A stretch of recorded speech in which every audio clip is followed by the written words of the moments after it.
Hola, buenas tardes. Hoy llegamos ya a la última sesión de nuestro programa Estilo Libre. Pasó todo el año, pensábamos que iba a haber muchísimo tiempo y ya estamos en diciembre, en la última conversación con María Pía López, una gran escritora argentina. Ella es socióloga, ensayista, investigadora y docente. Publicó los libros de ensayo Mutantes, Trazos sobre los cuerpos, Sábato o La moral de los argentinos, en colaboración con Guillermo Korn, Lugones, Entre la aventura y la cruzada, y Hacia la vida intensa, una historia de la sensibilidad vitalista. Escribió las novelas No tengo tiempo, Habla clara y Teatro de operaciones. Hasta diciembre de 2015 dirigió en Buenos Aires el Museo del Libro y de la Lengua de la Biblioteca Nacional. Y me gustaría comenzar desde este último punto, ¿no? De tu vinculación con el espacio de la política, teniendo como contexto lo que está ocurriendo ahora en Argentina con Cristina Fernández, ¿no? Con esta sentencia, ¿no? Una sentencia que pone en evidencia la transformación del dispositivo judicial en América Latina, porque no está ocurriendo solamente en Argentina, sino también ya ha ocurrido en América Latina la transformación del dispositivo judicial en relación a las políticas de izquierda, ¿no? Y a los gobiernos de izquierda. Entonces, mi primera pregunta para iniciar esta conversación es cómo tú ves, ¿no? esta relación entre la participación política desde una posición de izquierda, gobiernos de izquierda, y este cerrojo judicial con el cual se ha venido de un poco cercando las posibilidades de transformación política en América Latina. Buenas tardes, Alejandra, buenas tardes a todos. Bueno, es un momento bastante particular para pensar estas cosas. En Argentina se cumple este año y en estos días se conmemoran los 40 años de democracia. Perdón, el año que viene empezamos ahora el camino hacia esos 40 años. Y de algún modo se está discutiendo mucho en Argentina de estos días qué significa esto de la democracia, pero también qué significa algo que para muchos de nosotros estuvimos muy orgullosos de eso, y orgullosas de que hubiera ocurrido en este país, que es haber llevado adelante juicios y castigos a los responsables de crímenes de lesa humanidad.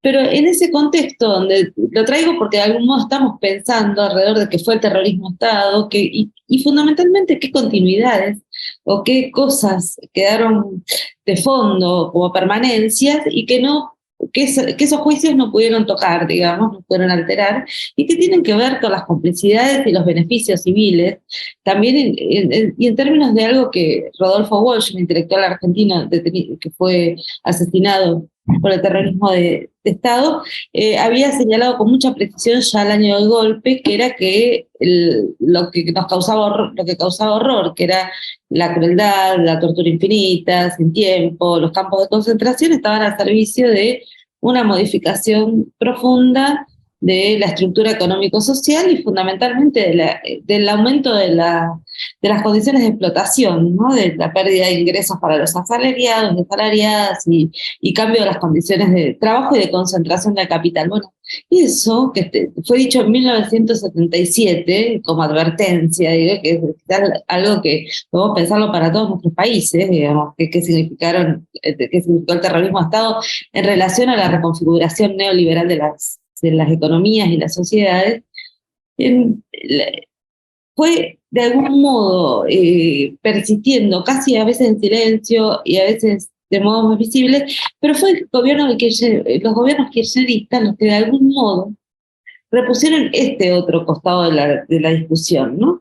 Que es la discusión sobre para qué existió eso y la discusión paralela pero engarzada, que es para qué la democracia.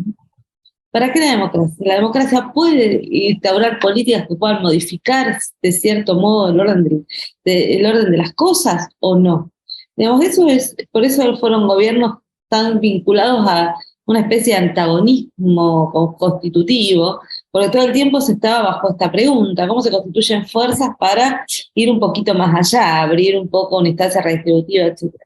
Bueno, ese fondo lo traigo, fondo histórico, porque me parece que es lo que contextualiza el tipo de condena y lo que significa la condena a Cristina Fernández de Kirchner ayer, que es una condena de primera instancia, que obviamente va a ser apelada, pero que de algún modo pone muchas simetrías respecto de lo que pone en juego, de que se puso en juego en Brasil, lo que se puso en juego en el golpe contra Evo, ¿no? Que es un nuevo tipo de interrupción del orden democrático, que es un tipo de interrupción o de alteración de la lógica de funcionamiento democrático, pero que está encarnada en el Poder Judicial y en los integrantes del Poder Judicial, que de algún modo vienen a continuar, por eso traía lo la ratificación del orden neoliberal producida por el terrorismo de Estado, pero que lo ponen en otra escena, y que es una escena del lawfare, de la judicialización, etc. Yo creo que Cristina ayer cuando habló dijo, bueno, esto es una mafia, es un Estado paralelo, que son conceptos interesantes para pensar la situación, pero a mí también me gusta pensar ese otro momento del Estado paralelo, que fue el Estado convertido en grupo de tareas, ¿no? El Estado convertido en un submundo estatal, que hacía algo que no estaba regido por ninguna ley. Bueno, solo que ahora los que hacen eso son los que tienen la facultad de defender la ley, ¿no? De hacer, ejercitar, poner en juego la ley, que es el aparato judicial. En ese sentido, la situación es muy grave, y lo último que quería poner para este comienzo de la conversación es la sensación de que tiene que ver con el dilema del nombre o de la persona, o de ponerlo en términos de una persona, porque es efectivamente Cristina la condenada, la proscripta, como fue Cristina, la que estuvo en la mira de un arma cuya bala no terminó de salir, pero que fue gatillada. Pero es Cristina y no es Cristina solamente, o es Cristina por todo lo que expresa respecto de la posibilidad de reabrir un horizonte político, de volver a ponerle a la política la pregunta por la transformación social. Y en ese sentido, ese balazo, o esa condena, o esa proscripción, derrama para otros, es para nosotros, ¿no? Y en ese sentido yo creo que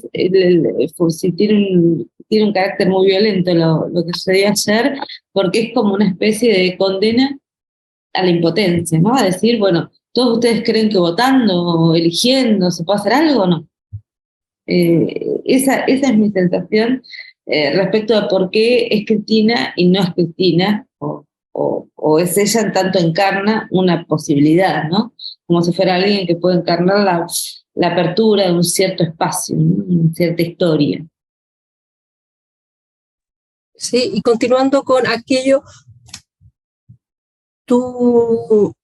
esta es mi impresión, ¿no? Que no habría otra persona como Cristina para asumir, ¿no? una política de izquierda en Argentina, ¿no? Entonces, cuando se establece esta sentencia en primera instancia, es un cerco muy importante, ¿no? A la posibilidad política de pensar la democracia. Ya ni siquiera, digamos, transformarla, ¿no? Transformar, sino que pensar una democracia por fuera del orden que está describiendo el dispositivo jurídico en América Latina, ¿no? Entonces, no sé si tú compartes esto, ¿no? Si hay ¿no? otras figuras posibles que logren plantear una política de izquierda en Argentina que no sea, por ejemplo, Cristina Fernández. Ahí hay dos cuestiones, me parece que son bastante complicadas. Una, que las izquierdas son muy variopintas en Argentina, hay muchas izquierdas, sin embargo ninguna de ellas hoy encarna el grado de potencialidad que tiene la figura de Cristina, en términos de potencialidad, de eficacia histórica, pero también de memoria, ¿no? Porque si algo en condiciones muy desalentadoras del espacio político, de condiciones que son económicamente muy dramáticas para gran parte de la población y donde hay vidas dañadas por doquier, Cristina también representa, y creo que ahí está el orden de esa eficacia, la memoria de que se pudo hacer otra cosa, ¿no? La memoria de los años en donde la vida fue más feliz. para muchas personas y las posibilidades más amplias. Eso ninguna otra figura lo puede encarnar, porque ninguna otra figura lleva el nombre de lo hecho, digamos, o la responsabilidad sobre lo hecho. Pero al mismo tiempo, para la política argentina, esa fuerza es también su debilidad. Digamos, es algo muy paradójico, que Cristina es la enunciadora privilegiada, la enunciadora fundamental de la vida política, pero el modo de construir política del kirchnerismo, de la propia Cristina, también impide la reconstitución de otras fuerzas, de un frente social y político más potente. ¿Por qué? Porque ese frente que a veces se insinúa, a veces funciona en las calles, a veces se reorganiza, sigue teniendo como única lugar de discurso legítimo, de palabra legítima, la de Cristina, con lo cual produce un efecto muy complejo en términos de elaboración política, porque entonces las posibilidades, la legitimidad se empieza a jugar de acuerdo a cuán cerca estás de esa palabra, cuán cerca de todo sentido, ¿no? Y también cuán cerca en tanto lógica de obediencia, ¿no? Por eso digo, es de los casos dramáticos donde la misma eficacia también es una puesta en riesgo o un obstáculo para construir otras políticas de izquierda que puedan, incluso en este momento, construir esa designia de impotencia en una nueva potencia. Digo, porque, y agregaría un plano acá, porque si lo pensamos incluso no en términos de figuras, sino en términos de movimientos, digo, hay algo, nosotros venimos de años, durante los de 2015, 2019, años muy fuertes de feminismos callejeros, movilizados, que hoy no tenemos eficacia de intervención. Es decir, ante situaciones así no tenemos capacidad de reacción callejera, de salida, de construcción de agenda común, de rearmado de transversalidad. Entonces la crisis es una crisis como en varios planos, ¿no? Para nuestras políticas de izquierda, que es la crisis de nuestra enunciadora privilegiada, y también la crisis de la fuerza social acumulada, ¿no? En ese sentido, te quería preguntar, ya que tú estuviste, ¿no?, muy involucrada en el gobierno de Cristina, ¿no?, una militancia que luego vas transformando o vas complementando, ¿no?, desde otras prácticas. ¿Tú describirías las políticas que se desarrollan en ese gobierno, ¿no?, de Cristina como políticas feministas que luego tienen una continuidad a partir de 2015 en adelante? Hay un acumulado que empieza a describirse, a organizarse en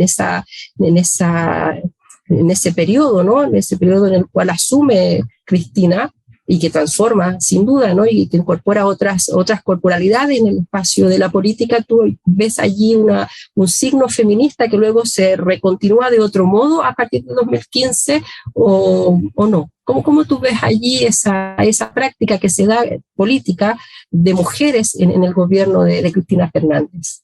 Mira, yo ahí lo veo como muy paradojalmente, ¿no? Cristina durante los años de su gobierno siempre se declaró adversa a los feminismos, ¿no? Sus frases eran de las típicas: soy una mujer femenina, no me reconozco en el feminismo, ¿no? Y de hecho una consigna que fue una demanda clave para los feminismos, fue la demanda de legalización del aborto, no estaba en el horizonte de las luchas, el horizonte explícito de las luchas del kirchnerismo, y ella se había manifestado en contra incluso de esa legalización. Sí tuvo otras intervenciones que podemos leer, legislativas o aperturas legislativas, kirchnerismo, que podemos leer en serio de una ampliación de derechos como matrimonio igualitario o una ley que para mí sigue teniendo una dimensión de una radicalidad absoluta en términos de sus efectos y de su letra, incluso, que es la ley de identidad de género, ¿no? Después, o algo como una densidad con efectos también posteriores, que iba a ser la educación sexual integral.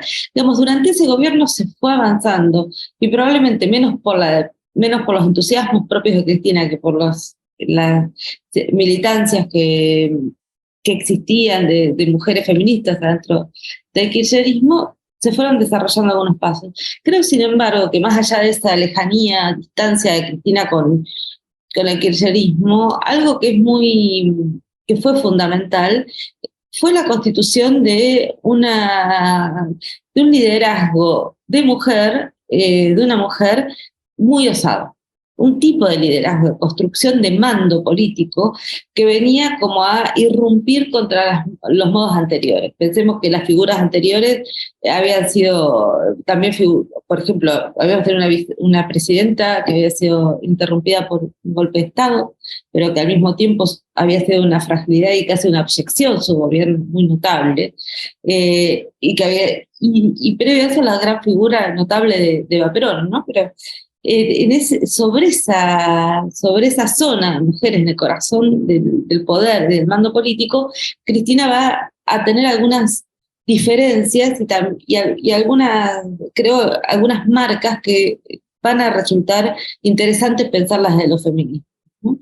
Y esas marcas creo que tienen que ver con la puesta en juego de un cuerpo que es un cuerpo sensual, que es un cuerpo activo, que es un cuerpo indisciplinado, ¿no? Que es un cuerpo que decide reírse, causar, que es insolente en algún sentido. Ese me parece que es lo que va a poner en juego Cristina, y en ese sentido va a producir algo que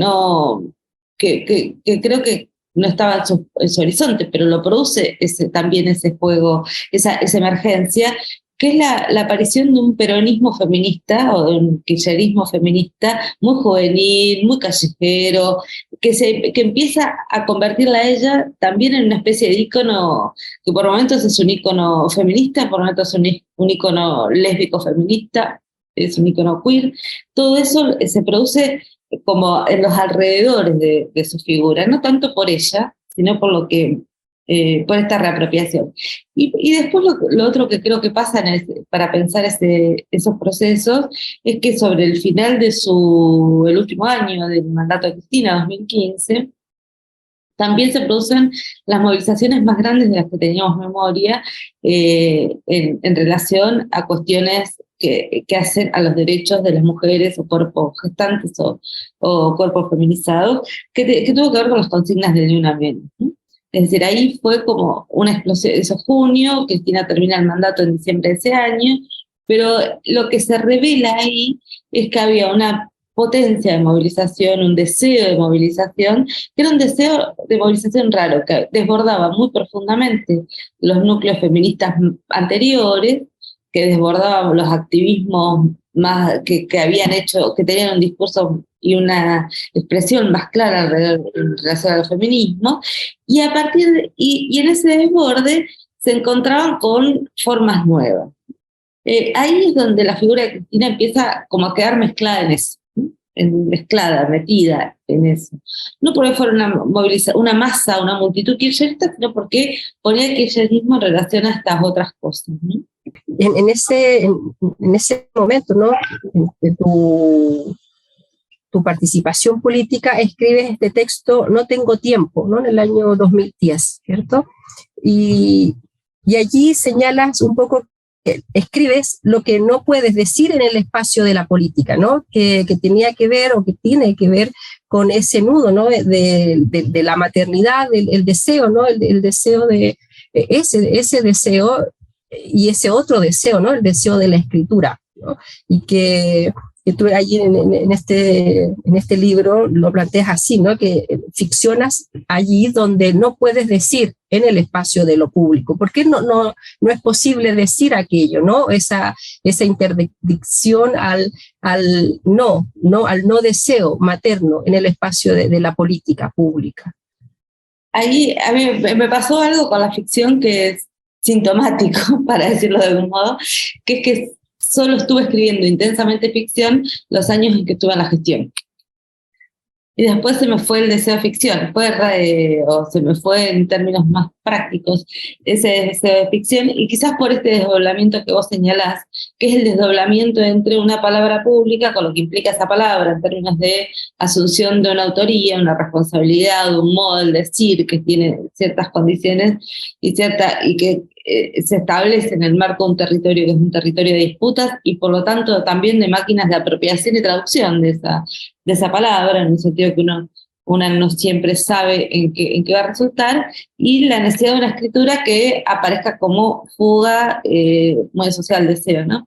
Y entonces en esa escritura, por eso las novelas siempre las pensé o las releo como el lado B, digamos, el lado oscuro del decir público, porque son ese decir que no tiene límites, que no tiene super shock, que no tiene restricción política, que puede decir lo más, sí, todo aquello que habita en nosotros, pero que habita en nosotros de un modo que no es fácil formularlo en términos de una palabra responsable políticamente cuando estás del lado de la gestión.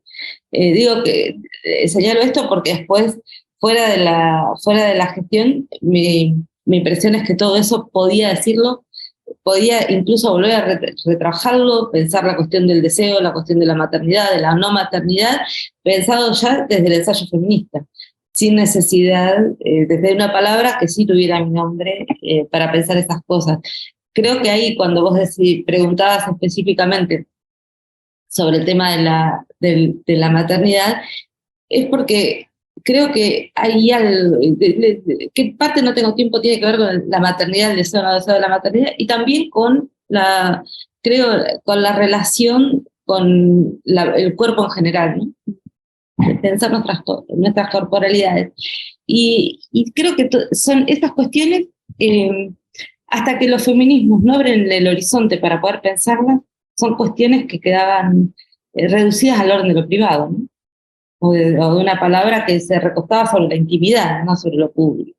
Y en ese sentido, ¿tú señalarías que allí, a partir de ese texto, o quizás en algunos otros, hay una inflexión en tu trabajo de escritura, ¿no? Donde empiezas a anudar el cuerpo de una manera distinta al ensayo, ¿no? De alguna manera donde aparece esto del ensayo feminista como una militancia necesaria, ¿no? Y que se plantea desde el cuerpo, ¿no? Y el deseo de un cuerpo que se expone en el espacio de la escritura. ¿Tú señalarías que hay allí un tránsito en tu propio trabajo de escritura, donde luego un poco se pone en escena, ¿no? Esta otra corporalidad y otra política?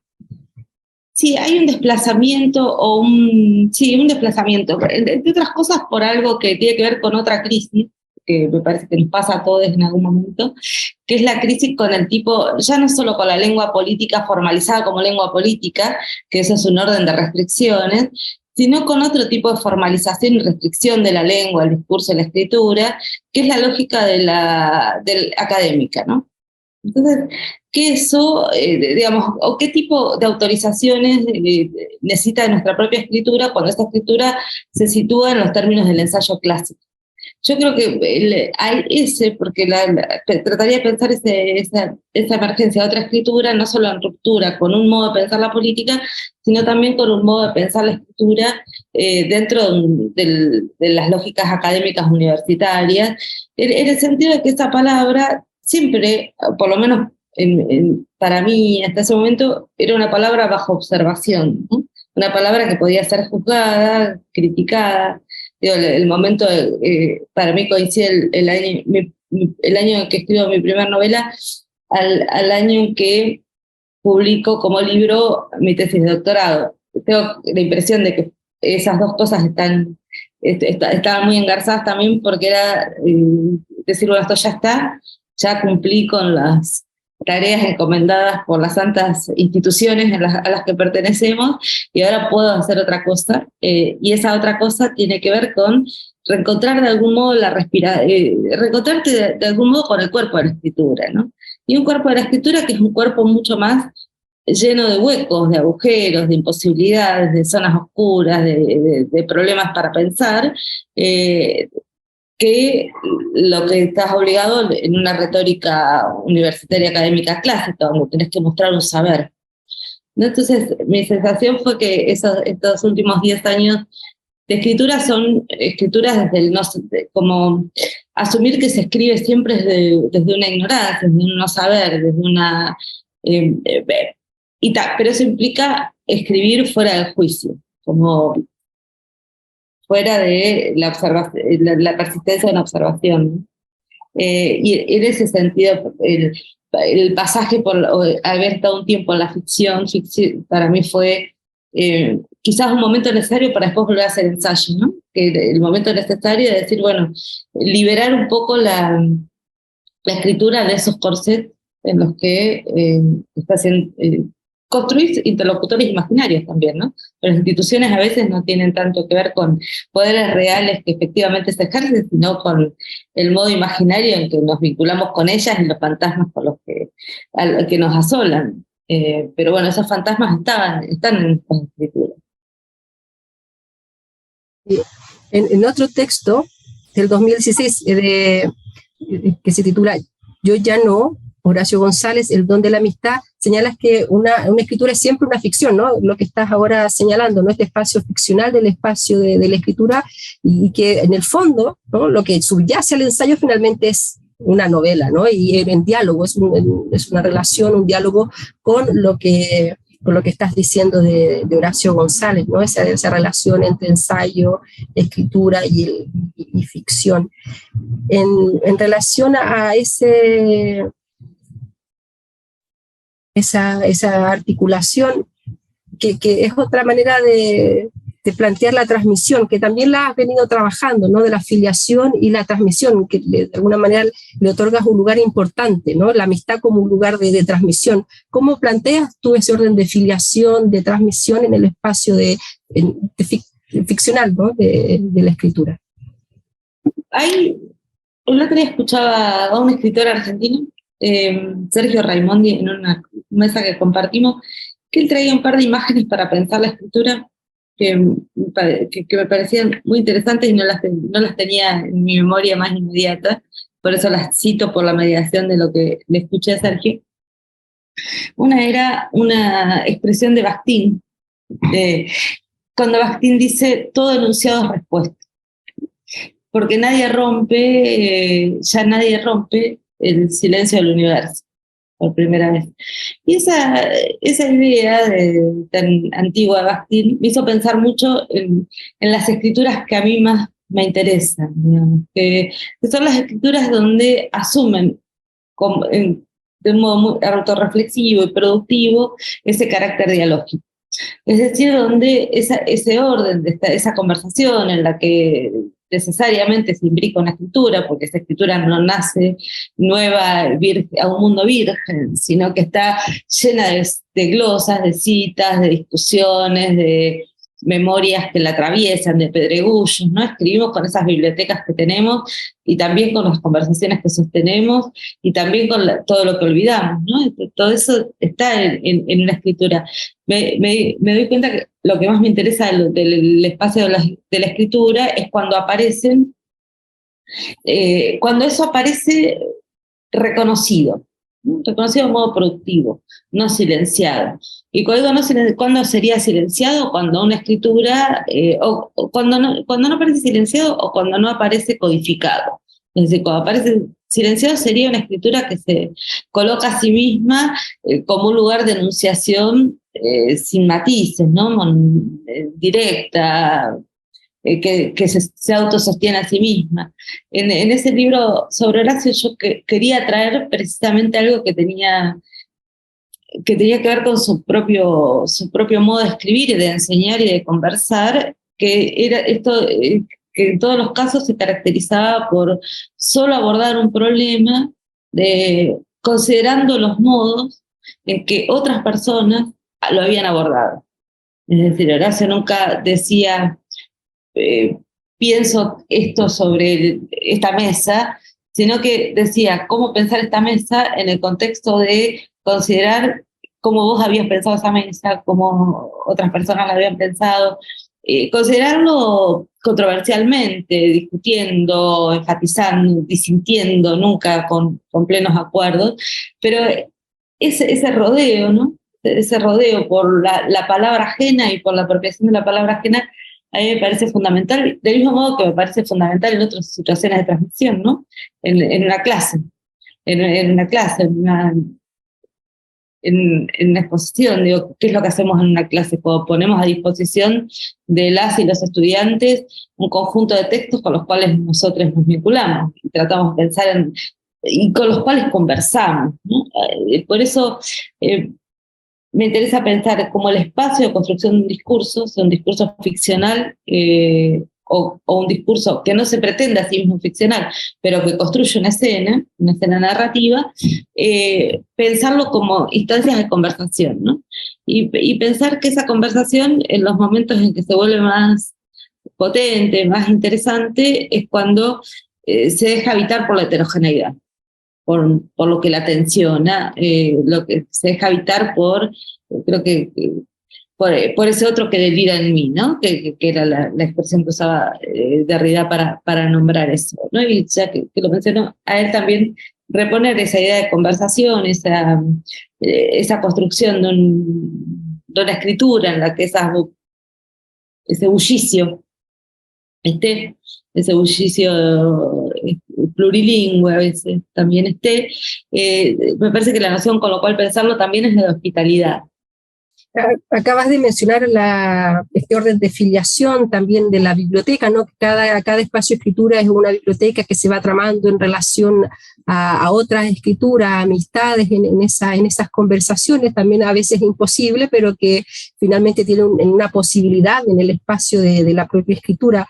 En un texto que te planteas desde esta interrupción que planteó, que organizó la pandemia, ¿no? Vuelves también a este problema de la transmisión, al problema de la afiliación en un contexto bien específico que se vivió en Chile, en Argentina, en todos los países, en América Latina, ¿no? Que era la suspensión de la escuela, de esa biblioteca, ¿no? La biblioteca letrada, ese tipo de orden de filiación y de transmisión, y se vuelve obligatoriamente al espacio de la casa, ¿no? El espacio de la casa como un orden de escolarización, pero también otro tipo de filiación, ¿no? Y otro tipo de transmisiones en el espacio de la casa. Y tú allí planteabas una especie, así lo leo yo, de dos zonas, ¿no? Una, la del orden del letrado, la biblioteca, ¿no? Necesaria que organiza el espacio de la escuela, pero que tiene el problema de la transmisión también colonial. Y por otro lado, la casa, que es una zona de transmisión afectiva, pero que también tiene el problema de reificar roles, ¿no? De roles asignados, por ejemplo, desde ciertos estereotipos de lo masculino, lo femenino, y que podría verse, ¿no? Esa salida hacia la casa del espacio letrado colonial como una salida que deslee ese dispositivo, pero sin embargo tú allí pones la atención sobre esa dificultad, ¿no? Que si bien es una zona de transmisión de afectos, pero también puede ser una zona, ¿no? De reificación de ciertas conductas de injusticia institucionalizada en el espacio doméstico, ¿no? ¿Cómo te planteas tú frente a esa ¿no? Esa distinción, ¿no? Esa problemática que está abierta, ¿no? Desde una crítica necesaria al aparato colonial, la biblioteca, ¿no? La biblioteca que se reproduce el orden del letrado, y por otro lado, esa posible salida descolonial, esa salida, ¿no? Que se podría plantear como una vuelta a la casa, pero que sin embargo podría tener ciertas dificultades. Yo ahí veo, casi te diría solo dificultades en el sentido de pensar que hay algo que tendríamos que poder desmadejar, ¿no? Y que es la oposición entre ámbitos. Digamos, una posición donde donde se constituyen esos ámbitos público, privado, doméstico, exterior, etcétera, como dotados de una cierta valorización, ¿no? Y de una valorización que para los iluminismos más coloniales, o que persisten a la colonialidad, tienen que ver con conjurar un orden doméstico asociado a la tradición, a la experiencia, a la sinrazón, con lo que las instituciones de afuera vendrían a colocar como racionalidad, ilustración, saber, etcétera, pero también que muchas veces se le responde a eso con una inversión valorativa. Entonces, frente a la crítica a la lógica iluminista y colonial, se sustenta sobre la base de volver, de valorizar positivamente aquello que esa razón venía a condenar. Entonces, valorizar frente a eso el orden de los vínculos, lo afectivo, la experiencia, etc. Muchas veces en los feminismos tenemos esta tendencia, digamos, este hilo, que es a decir, bueno, sí, del lado de lo masculino quedó el discurso público, la abstracción, la política, el racionalismo, etcétera, pero de este lado tenemos un saber que proviene de las experiencias, de la sensibilidad, etcétera, etcétera. Yo, frente a ese contrapunto, a mí lo que me parece que ese contrapunto ciega una evidencia que es una evidencia que pensó, me parece, Adorno con mucha claridad hace muchos años, que es que no hay nada que quede sustraído de esa lógica colonial. No hay nada que quede sustraído a las modificaciones que una lógica que es una lógica de la abstracción capitalista va produciendo sobre todos los órdenes de la vida. Entonces, como pensamos, adentro de los hogares, ese adentro de los hogares, esos núcleos familiares, esas relaciones experienciales, esa sensibilidad, no están menos tomadas y remoldeadas. No hay una naturaleza a la cual volver. Esa era una hipótesis, en Adorno eso estaba claro, me parece, desde Mínima Moralia, en el análisis que hacía, pero es interesante para desarmar un poco esas polaridades. Por eso, cuando ocurre, vos mencionabas hace un rato, es un momento la catástrofe global que fue la pandemia, pero ahí a mí me preocupó mucho un primer momento de discursos que recordarás que eran discursos donde cada filósofo era como cada filósofo se presentaba a la escena pública para mostrar que esto venía a ratificar una hipótesis que ya tenía antemano, y que eso demostraba que había tenido razón desde antes de que las cosas ocurrieran. A mí eso me preocupaba mucho, pero además porque sentía eso, que se estaba pactando mucho con formas muy tradicionales del pensamiento, y que aparecían pocas intervenciones o reflexiones que pensaran desde la carne afectada por la pandemia, ¿no? Porque esa carne afectada por la pandemia, esa carne afectada por el encierro, por el aislamiento, por la falta de la no salida al espacio público, pero también por un modo de relacionarse con las otras personas, ¿no? Eso a mí me parece pensar desde esta carne, que es pensar, y ahí sí como carne en el sentido más merleau-pontiano, ¿no? Carne de mi cuerpo y el mundo es carne. No pensar desde esa carne es lo que a mí me parece que sigue estando pendiente, ¿no? Por eso te decía, creo que ante eso que vos formulabas, dirías, solo podemos decir, ahí tenemos un problema, ¿no? Y ese problema está en pensar que tenemos un lugar acá y otro acá, y necesitamos reponer un contexto más material, ¿no? Para pensarlo. Digamos, esa zona, ¿no? Esa zona más material a la que tú ahora aludes, ¿no? O ese salir de esas decisiones terribles, ¿no? Desde una decisión terrible, o bien esto otro, ¿no? Y también es parte de lo que le ocurre a las políticas de izquierda, ¿no? O bien esto otro, ¿no? Que son decisiones en un sentido terribles que de alguna manera no ponen atención a lo que estás señalando ahora, que tiene que ver con esa materialidad que va constituyendo las prácticas, y que tú la abordas en este texto del año 2019, Apuntes para las militancias, feminismo, promesas donde vas a realizar ese ejercicio de notación, ¿no? Así lo señalas tú, un ejercicio de notación, un ejercicio de escritura, de una escritura militante, ¿no? Donde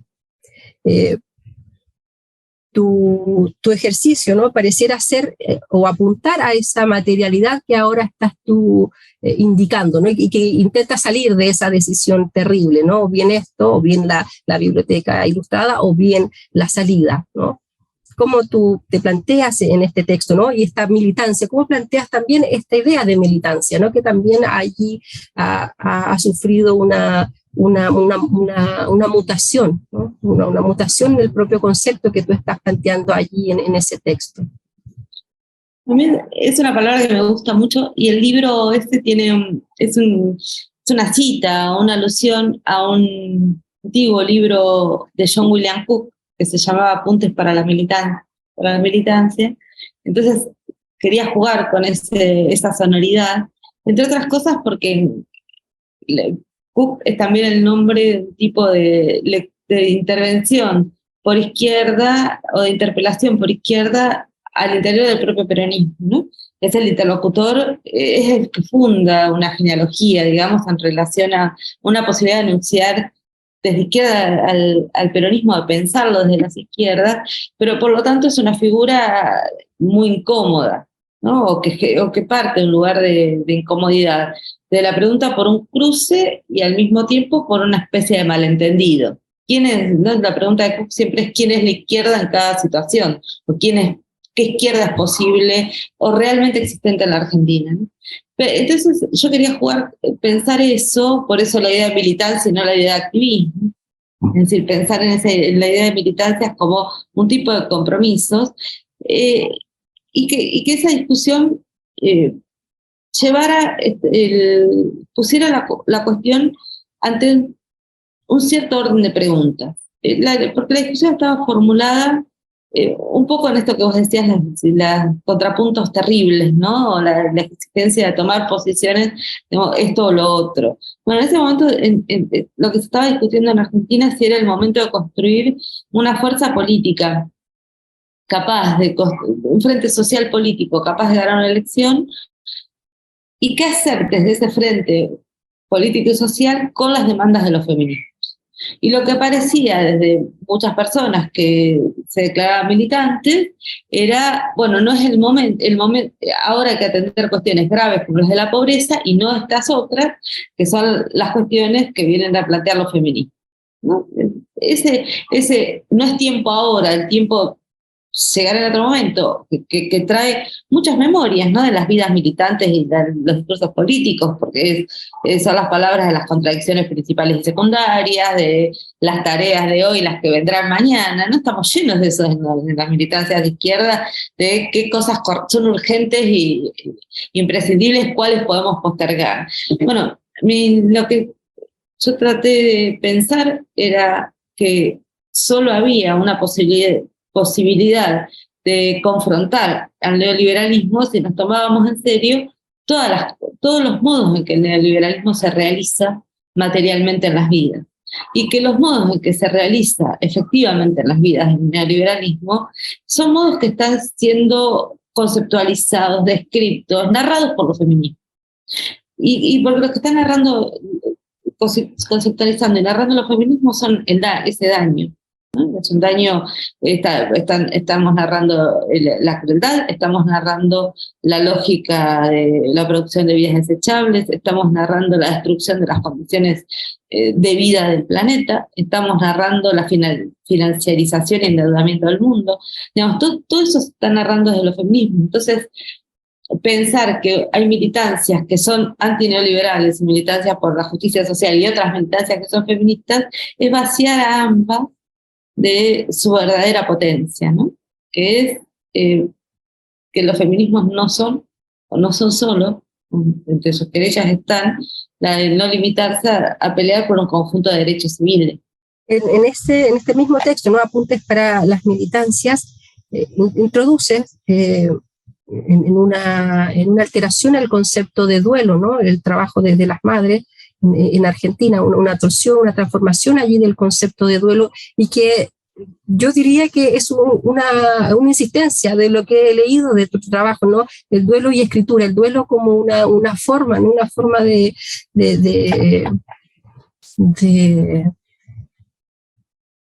describir aquello que señalabas recién, de la ficción, ¿no? De la ficción, de la escritura. En una entrevista, una conversación que tienes con María Moreno, ahora sí, así se llama la entrevista, la titularon al menos, allí ella te señala, ¿no? Que de alguna manera el duelo de la política, ese duelo que tú haces, ¿no? Cuando dejas la política, un poco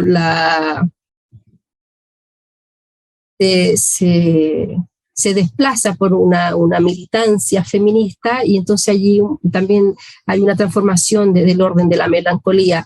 Y sin embargo yo creo que hay una insistencia allí, ¿no? Una insistencia en tu trabajo, en ese vínculo entre duelo y melancolía, ¿no? No sé cómo tú ves esa relación. O sea, es que te escuchaba y pensaba que quizás también hay cosas que tienen que ver con la edad, no, pero mi edad, que la sensación de que cada vez estoy pensando más en relación al duelo, y también porque al duelo en tanto los modos que tratamos con los pasados personales, los que nos habitan, pero también los pasados de otros. Entonces, y también como una fuerte autoconciencia o sí, una insistencia, decías vos recién, en la pregunta por cómo hacemos para disponer hacia otros, hacer los pasajes generacionales, ¿no? Hacer los pasajes a los más jóvenes, volver, preservar algunas cosas, vincularnos con eso que no está de un modo activo para poder legarlo, ¿no? Dejar que el don circule, hacer que el don circule. Esas son mis preocupaciones, y son preocupaciones que tienen que ver con el duelo también, digamos, porque para poder hacer eso también hay que, o es necesario hacer un trabajo en relación a lo que ya no está, ¿no? Y ese que ya no está puede ser un modo de la vida política, puede ser la misma idea de las fuerzas revolucionarias, puede ser un cierto estado de la movilización, puede ser un conjunto de personas, ¿no? Cuando duelamos muchas cosas, pero también duelamos nuestros propios modos de comprometernos con esas cosas, y las duelamos para poder reconfigurarlas de otro modo, y que ese otro modo sea pasable, legable, enunciable, narrable. Entonces, hay muchas disposiciones sobre qué hacer muchos modos de actuar sobre el pasado, ¿no? Podemos estar pensando en el archivo, podemos estar pensando en la relectura de la tradición, digamos, modos en que hacemos para conservar, ¿no? Construimos ánforas, las dejamos.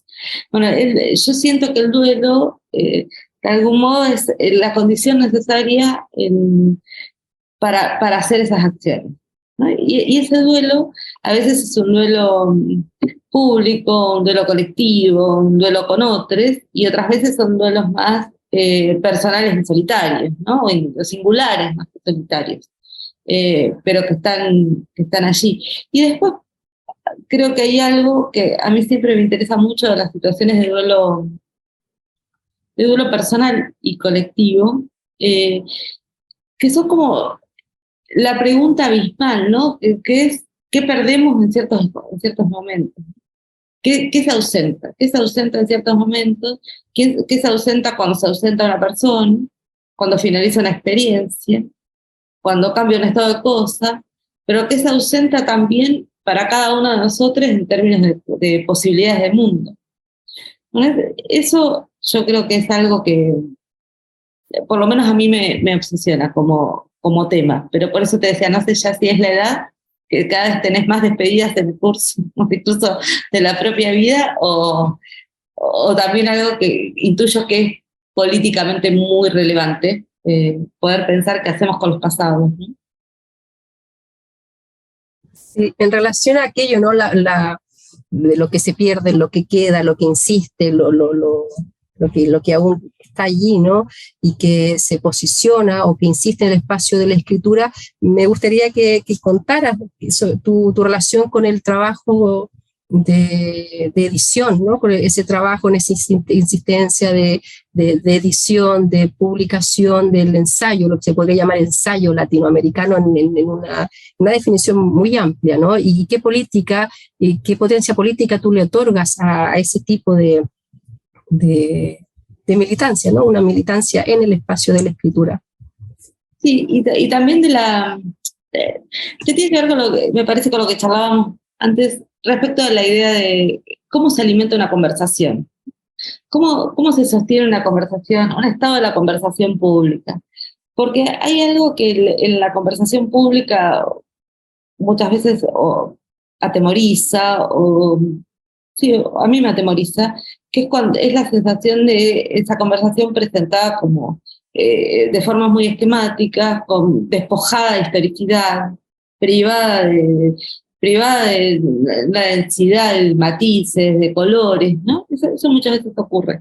¿Cómo combatimos ese estado de la conversación, que también tiene que ver con, de la conversación pública, también con el formateo de las lenguas mediáticas, con la lógica de proliferación de estereotipos, tautologías, formas muy reducidas del discurso, ¿no? Al modo que decía Barthes, ahí donde no aparecen los cuerpos. Bueno, ¿cómo hacemos para poner cuerpos en la conversación pública? Que son de la biblioteca anterior, ¿no? Por eso editar, republicar, hacer circular revistas, hacer circular colecciones, ¿no? Que es con el objeto de enriquecer una conversación. Bueno, sin duda, ¿no? Y allí vuelves, ¿no? De alguna manera a esta idea de duelo, melancolía, en ese orden de la filiación, que también es algo que circula y está muy, muy tramado en tu trabajo, ¿no? El problema de la filiación, lo que se transmite y lo que se pierde, lo que queda, y que se podría describir